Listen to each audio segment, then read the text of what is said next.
Bien sûr. Tu parlais de spiritualité, je te coupe un instant parce que ça me fait penser que j'ai jamais été aussi spirituel depuis que je fais du trading. Les gens ils me disent mais attends, mais c'est complètement antagoniste, qu'est-ce que tu me racontes?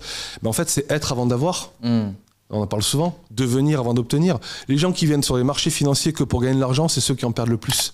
La vraie triptyque que j'ai appris humblement en 7 ans, c'est learn, practice et earn. Mais dans cet ordre-là. Apprendre, pratiquer, des comptes démos, à pratiquer énormément. On dit qu'une expertise, c'est 10 ans ou 10 000 heures. Hein. Ouais. Mais en fait, c'est pas forcément vrai. C'est 10 000 heures, oui, mais ça peut être en 5 ans. Si tu travailles le double des autres, c'est ce que j'ai fait.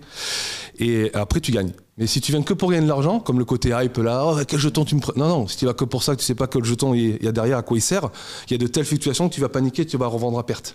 Donc c'est se développer d'abord soi, avant de développer son portefeuille, pour connaître ses investissements. Quelle place, toi, tu dirais que la spiritualité a, quelle place elle a aujourd'hui dans ton quotidien et dans quelle mesure c'est moteur pour toi aujourd'hui?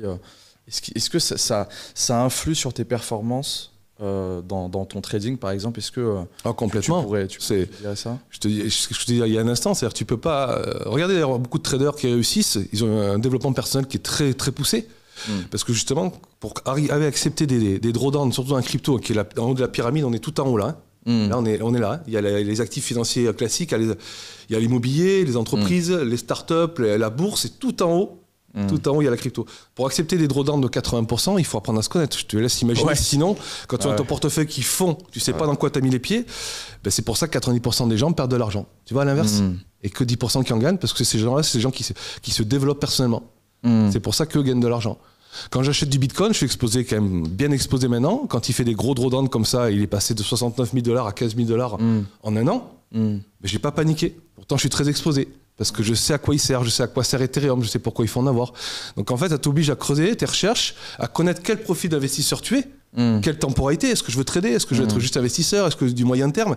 Et tout ça, si tu te connais pas toi, t'as pas la réponse. Tu sais, dans ce que tu dis, je trouve ça c'est totalement vrai, puisque moi je me suis rendu compte, à partir du début où j'ai investi jusqu'à aujourd'hui, la raison pour laquelle au début j'avais beaucoup de mal avec les drawdowns et les variations sur mon portefeuille, c'est que je m'intéressais pas suffisamment aux actifs et donc je ne savais pas réellement pourquoi j'y investissais. J'investissais parce que on me disait qu'il fallait y investir. Mais dès lors que j'ai compris un peu la techno, eh bien j'étais beaucoup plus à l'aise à l'idée d'embrasser les drawdowns. Et c'est vrai que je te le confirme pour avoir géré une grosse partie du temps ton wallet. Ouais. Je me souviens des premières fois et maintenant la résilience que tu as par rapport au marché, parce que tu as compris ce qui était derrière. Effectivement, au début, c'était hey, Manu, tu veux pas qu'on achète un peu du Doge ou...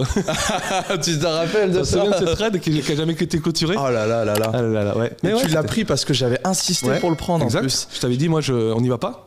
Et puis c'est le côté hype.